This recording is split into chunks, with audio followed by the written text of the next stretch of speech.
द्वितीय वर्ष की संस्कृत कक्षा में प्रिय विद्यार्थियों, आपका स्वागत है।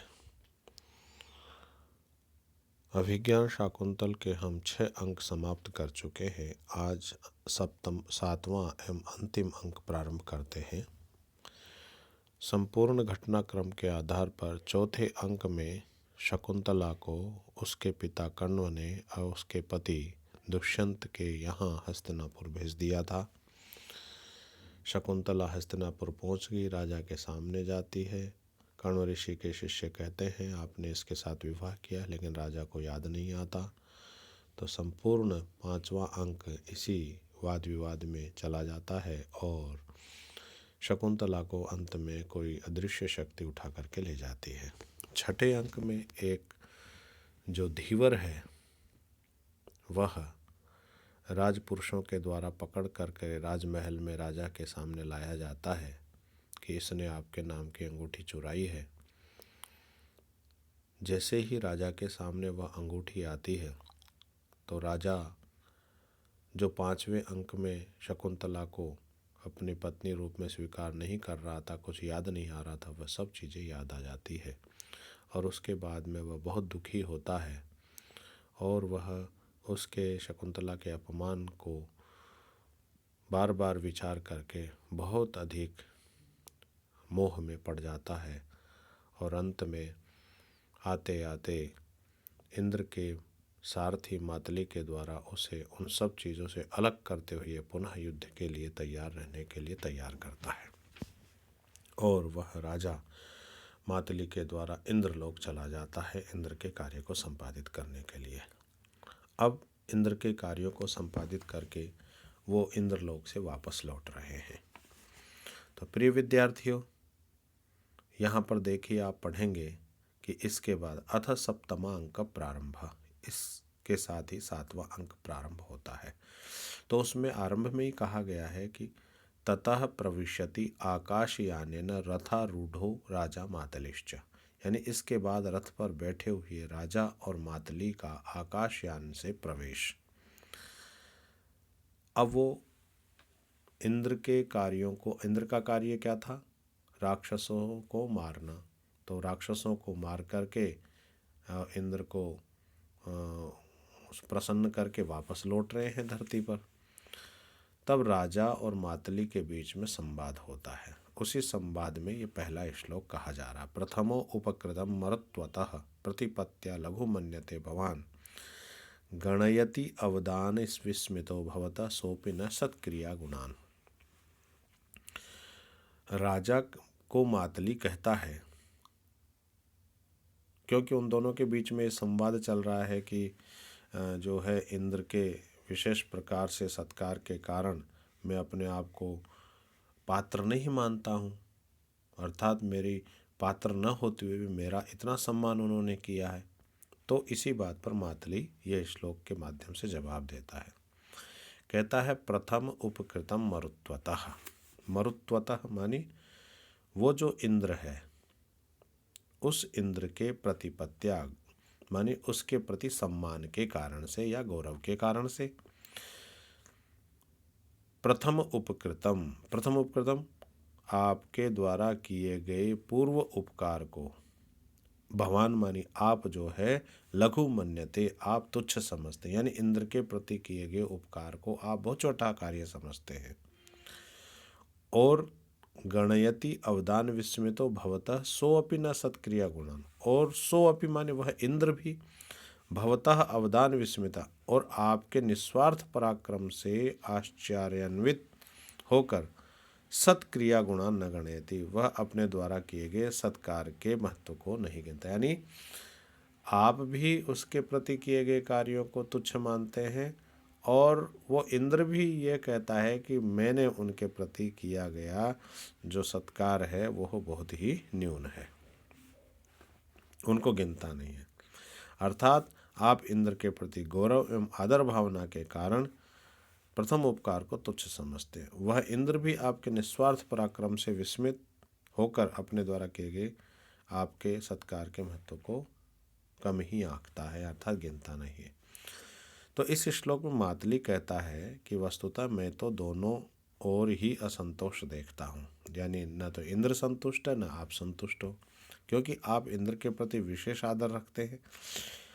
इसलिए जो आपने दानवों को वध का जो कार्य किया है वह इंद्र का उपकार किया, उससे आप तुच्छ समझते हैं, इसलिए तो आपको असंतोष है। और उधर आपने जो निस्वार्थ भाव से पराक्रम दिखाकर राक्षसों को मारा है, इससे इंद्र विस्मित तो हो गया है, इसलिए अपने उस सत्कार के महत्व को जो कि उसने आपके प्रति दिखाया है वह भी कुछ नहीं समझता। इस प्रकार इंद्र को भी असंतोष ही है। तो इंद्र का आदर प्रदर्शन आपके कार्य के आगे तुच्छ है, और इंद्र के प्रति आदर भाव के कारण आपका उनके लिए किया गया कार्य आपको तुच्छ लगता है। इस प्रकार आप दोनों ही एक दूसरे के प्रति असंतोषी हैं। तो यह विशेषोक्ति अलंकार है प्रिय विद्यार्थियों, या सत्क्रिया रूप कारण के रहते हुए भी गणना रूप कार्य की अनुत्पत्ति है। और दूसरा विभावना अलंकार है, यानी गणना अभाव रूप कार्य की उत्पत्ति है, पर इस अभाव का कारण नहीं है, इसलिए यहाँ पर यह अलंकार है। और यहाँ पर सुंदरी नामक छंद है। आगे कहा, राजा कहता है मातली ऐसी बात नहीं है, क्योंकि मेरी विदाई के समय में बड़े ही सत्कार और आशातीत कल्पना से भी परे होकर के मेरे को आदर और सम्मान प्राप्त हुआ है, क्योंकि देवताओं के सामने मुझे अपने इंद्र के द्वारा आधे सिंहासन पर बैठाना मेरे लिए बहुत बड़ा सम्मान है। तो राजा इस बात को कहते हुए कहता है, अंतर्गत प्रार्थनम अंतिकस्थम जयंतम उद्वीक्ष्य कृत स्मितेन आमृष्ट वक्षो हरिचंदनांका मंदारमाला हरिणा पिनद्धा। राजा मातली को कहता है कि हे मातली, पास में इंद्र का पुत्र जयंत बैठा हुआ था और वो मन ही मन चाहता था कि ये मंदार की माला मुझे पहनाएंगे, लेकिन उसको न पहना करके इंद्र ने वह माला मुझको पहना दी, तो ये मेरा बहुत बड़ा आदर इंद्र के द्वारा किया गया है। तो देखिए इसका अलग अलग शब्दों को, अंतर्गत प्रार्थनम, अंतर्गत माने अंदर ही अंदर, प्रार्थना अंतर्गत प्रार्थनम यानी मन ही मन इच्छा करने वाला प्रार्थी। अंतिकस्थम का अर्थ हुआ समीप में बैठे हुए, यानी पास में बैठे हुए मन ही मन प्रार्थना करने वाला। किस चीज़ की प्रार्थना करने वाला? मंदार माला की प्रार्थना करने वाला, मंदार माला को चाहने वाला। ऐसे जयंतम, जयंतम कौन है? जयंत कौन है? इंद्र का पुत्र। जयंत नामक अपने पुत्र को उद्वीक्ष्य, उद्वीक्ष्य का अर्थ होता है इंद्र ने अपने पुत्र को देख करके कृत स्मितेन, कृत स्मितेन, स्मित कहते हैं थोड़ा सा हंसना, यानी कुछ मुस्कुरा करके, कृत स्मितेन हरिणा मानी उस इंद्र ने, आमृष्ट वक्ष हरिचंदनांका यानी अपने वक्ष स्थल पर लगे हुए, यानी अपनी छाती पर लगे हुए हरि चंदन, चंदन लगाया हुआ था उन्होंने, तो उस चंदन से चिन्हित, यानी वो माला स्वयं ने पहन रखी थी, ऐसी जो मंदार माला यानी मंदार वृक्ष के पुष्पों की जो माला है, उस माला को उन्होंने पिनद्धा मुझे पहना दी। तो ये मेरा बहुत बड़ा सम्मान इंद्र के द्वारा किया गया है। उन्होंने मेरे प्रति कम सम्मान नहीं किया, बहुत बड़ा सम्मान किया है, इसलिए हे मातली तुम्हारे द्वारा ये कहना उचित नहीं है। तो इंद्र के द्वारा किए गए सत्कार को राजा कल्पना अतीत बताता है। दुष्यंत मातली से कहता है कि पास ही में खड़े हुए मंदार माला को पाने के लिए इच्छुक भी अपने पुत्र जयंत को देखकर इंद्र ने उस माला को जो उनके वक्ष स्थल पर लगे हुए हरिचंदन से चिन्हित थी, यानी स्वयं ने पहन रखी थी, जयंत को न देख कर, यानी उस मुस्कुराहट के साथ में उसको न दे करके मुझे पहना दी थी। अर्थात अपने सामने स्थित देवताओं और अपने पुत्र जयंत की भी उपेक्षा कर इंद्र ने मंदार माला को मेरे गले में डाल दिया था। यह मेरा कल्पनातीत सत्कार था। तो प्रिय विद्यार्थियों, यहाँ पर राजा का इंद्र के द्वारा किया गया सम्मान गौरवाधिक्य का वर्णन है, इसलिए यहाँ पर उदात्त अलंकार है। और कई विशेषणों के साभिप्राय होने से परिकर अलंकार भी है, अनुप्रास अलंकार भी है।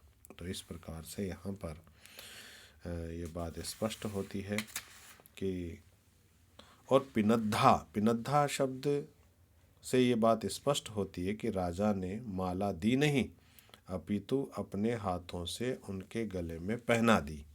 इससे उनका सम्मान अतिशय प्रकाशित होता है। कृतिस्मितेन से प्रकट होता है कि जयंत की भी अपेक्षा दुष्यंत अधिक स्नेह पात्र था, इसलिए उन्होंने जयंत के मनोगत भाव जानकर भी वह माला उन्हें न दे करके जो है दुष्यंत को दी, पहना दी।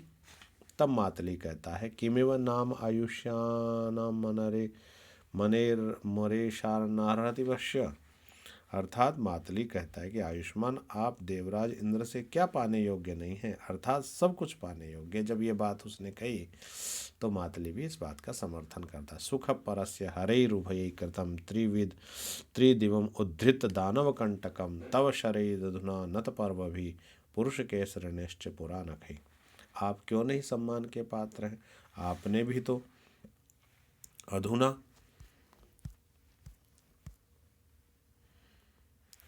सुख परस्य हरेरुभय कृतम, आपने भी तो उस जो है हरि के यानी भगवान इंद्र के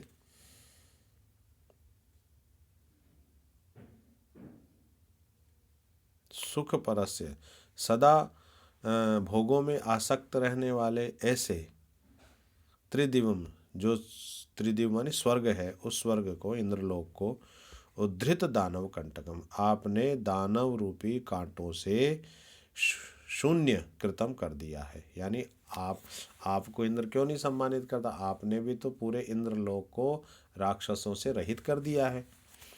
इस तरह की बात वह करता है, क्योंकि अधुना इस समय नत पर्व भी, गांठों पर से झुके हुए, तव शरई यानी आपके बाणों के द्वारा, पुराच नत पर्व भी, और प्राचीन काल में गांठ पर से मुड़े हुए ऐसे पुरुष केसरी न, पुरुष और केसरी यानी पुरुष माने नर और केसरी माने सिंह, तो नृसिंह अवतार भगवान के नखई नाखूनों द्वारा उभयई यानी इन दोनों के द्वारा सुख परस से सदा भोगों में आसक्त रहने वाले हरे माने इंद्र के त्रिदिवम माने स्वर्ग को आपने उद्धृत दानव कंटकम कृतम, अर्थात आपने दानव रूपी कांटों को उखाड़ करके फेंक दिया है, ऐसा आपने कार्य किया है। तो इंद्र के द्वारा आप क्यों नहीं सम्मानित होंगे? निश्चित रूप से इंद्र के द्वारा आपको सम्मानित करना उचित ही था।